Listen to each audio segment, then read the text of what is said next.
Hello, welcome back, Ziggies. Welcome back, welcome back, welcome back. And if you are new, smash that subscribe button. Like, you should do that now before the video even starts, because the video gonna be lit.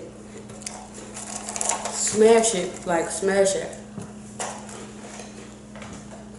What's up? What is up? What is up? What is up? Thank you guys for coming back to watch another video with me, Zai. Okay, Ziggies, today, have you subscribed yet? But today, I'm going to be telling y'all about my topic. It's called tweaking obedience. And I got so convicted after I then jotted down my notes. I was just like, girl, that's you. That is you. Like, you need to get it together. You'll be in a place where it's hot all the time, and me and he don't get along together. So today, we will be talking about tweaking obedience. Sorry for rolling my eyes. I just felt like I had it all together. So, Sunday, this past Sunday, my pastor preached, and before we was released to leave to go home, he gave us an assignment, and the assignment was to read a chapter a day out of the book of John. So when we come back this Sunday, Easter Sunday, everybody should be on chapter 7. So I was all amped for Sunday. I was like, yeah, I'm gonna do this, because you know I didn't read the Gospels before, and I love the Gospels. Like, I love them. I was just like, I'm gonna read. So I bookmarked it, you guys, with like anticipation on opening that book of John and be like, yes, Jesus, yes, John the Baptist, you know. Sunday, that when he gave us the assignment. So Sunday night was just too lit for me. Like, I didn't go to bed until 5 o'clock in the morning, like 5:30. So Monday coming, I'm just like all up in my feelings because of a scenario that happened, and I allowed my circumstances to get in the way of me even starting off fresh with the church community. Like, I didn't even start reading on Monday. Monday, I was just like, I'm not trying to read. I'm just going through so much. I'm not even trying. Whatever. I didn't pray. I didn't worship. Monday, I was just like a person just was annoyed that was in a bad mood. So, but I was just like, I'm not going to cry. I'm not going to let this get to me. I was like talking myself up. Tuesday came, went to Bible study. I was doing good. And so, got to Bible study, and my First Lady taught, and she was teaching on being totally committed to God.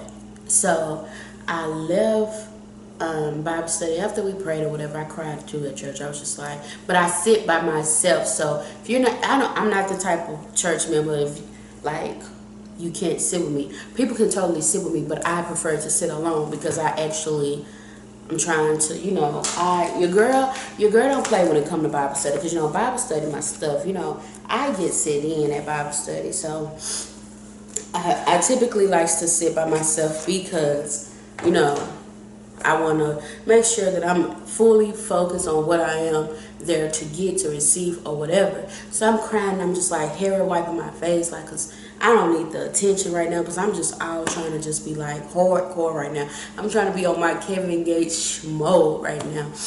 And so church is over, and I leave immediately after we done praying. And then I'm in my car, and I'm just like, Zai, are you totally committed to God? And then my immediate response was yes.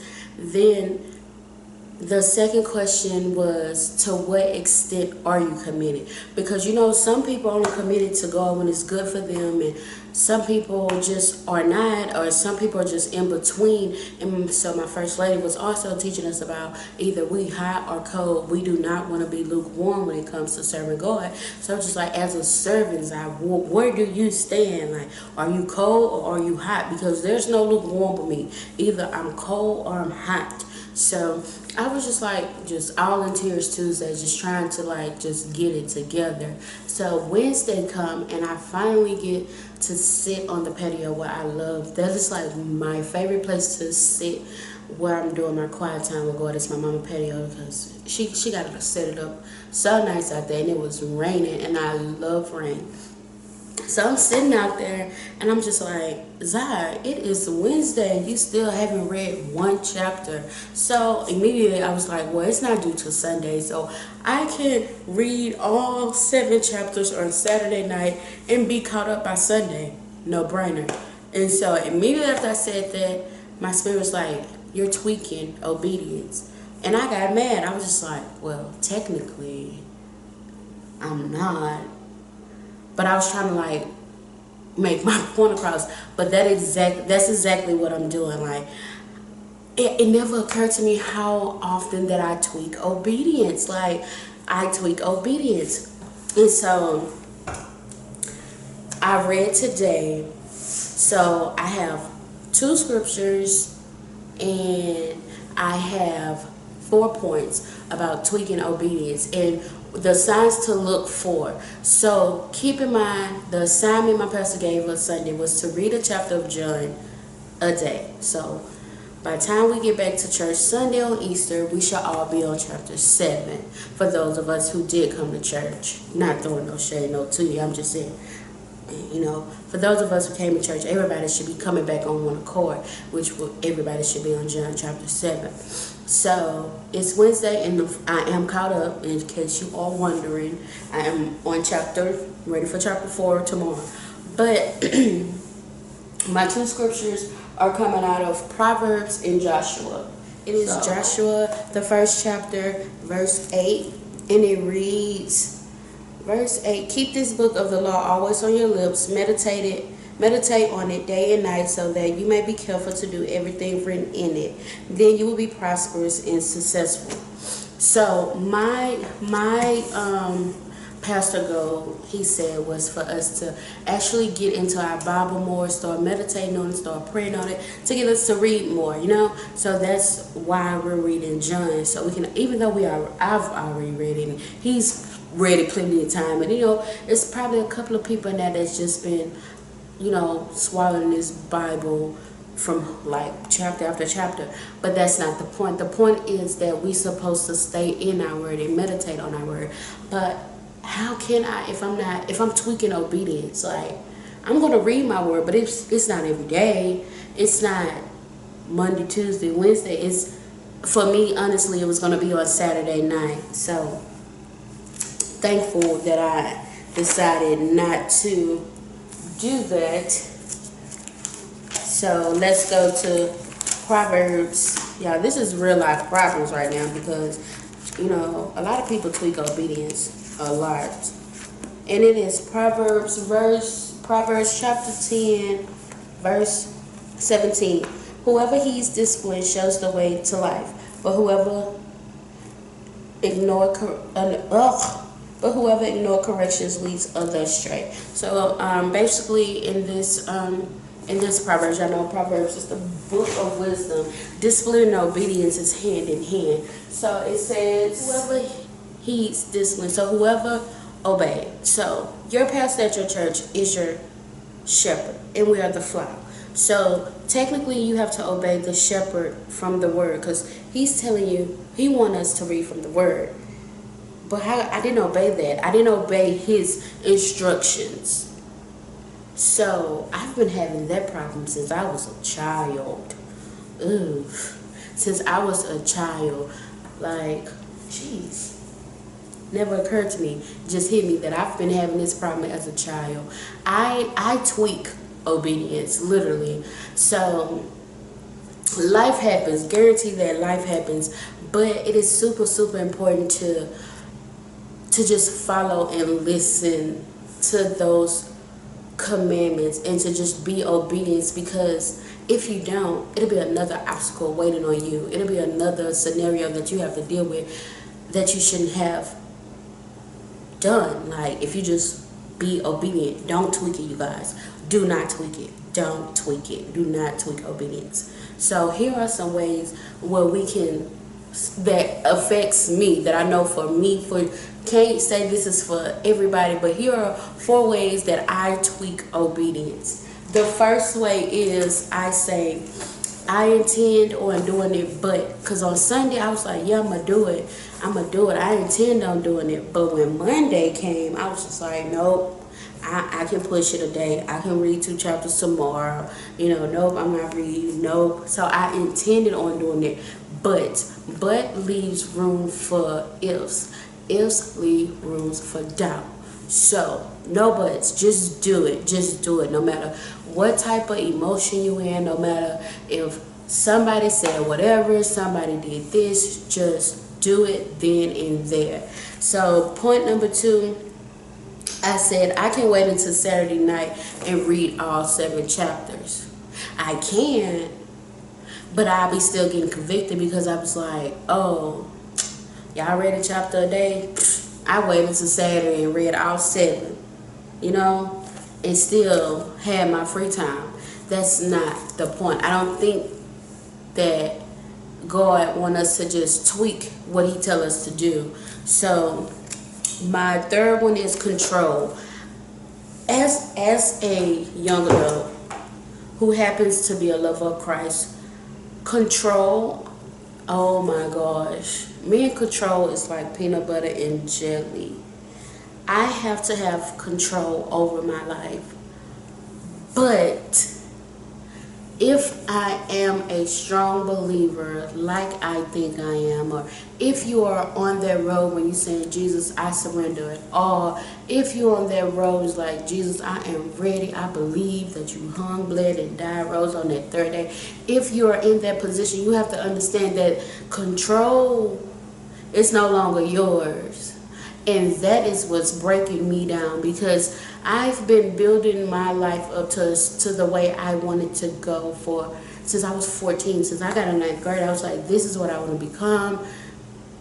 And it's shifted completely left. Like, once you give God that full control, it's like you have to trust the process. As when it get hard, when it get dark, you just have to cling on to your word and understand that life is going to happen.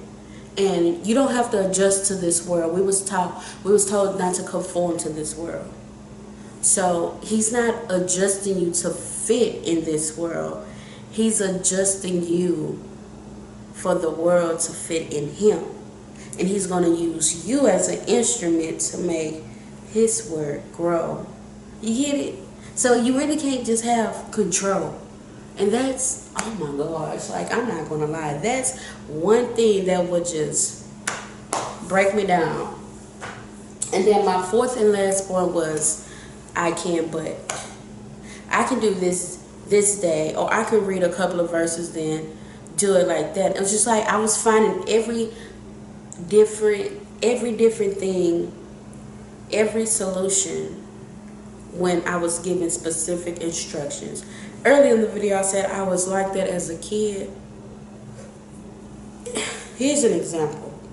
My mom used to do this to me a lot, thinking back, and I hated it because I was a daydreamer. I tuned people out. Like, my mama would stand in front of me and she'd be like, Kia. And I'm like, ma'am.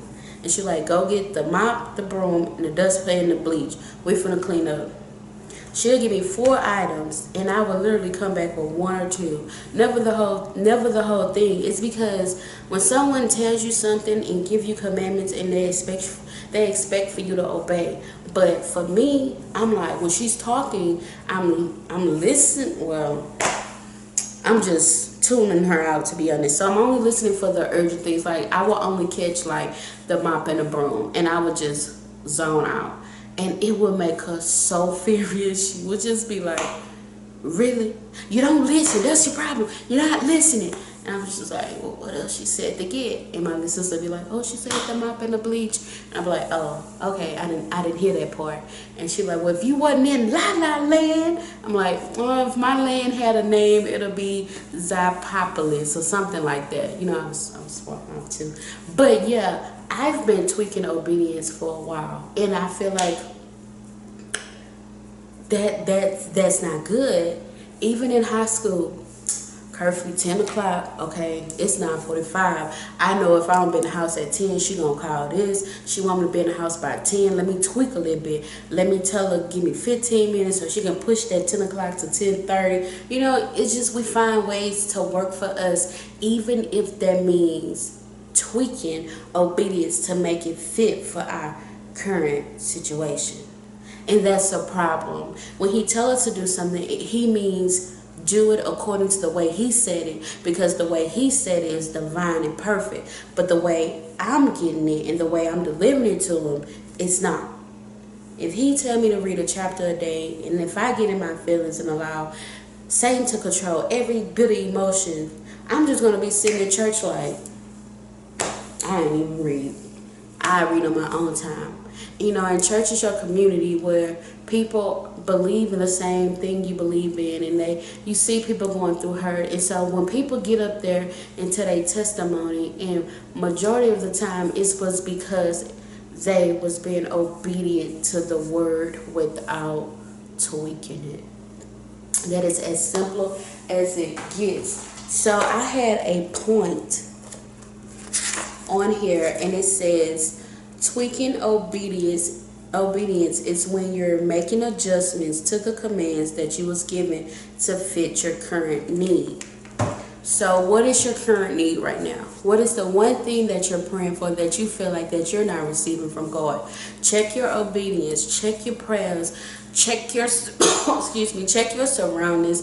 Make sure that you are on a foundation that is constantly building around God. God should be in the center of everything. God should be in the center. He should face your problems like this. Your problems should never be in the center of God, because it just works better like that. So that is it for this video, you guys. I hope that somebody got a good word. Don't forget, you guys, our 3 ingredients is to give, forgive, and love hard. Don't forget to like, comment, and subscribe to this video. Share it, tweet about it, tag your favorite people in it. Okay, you guys, that is it for this video. It's been great. Peace to you, Ziggy fam, Ziggy gang, gang, gang, gang, gang.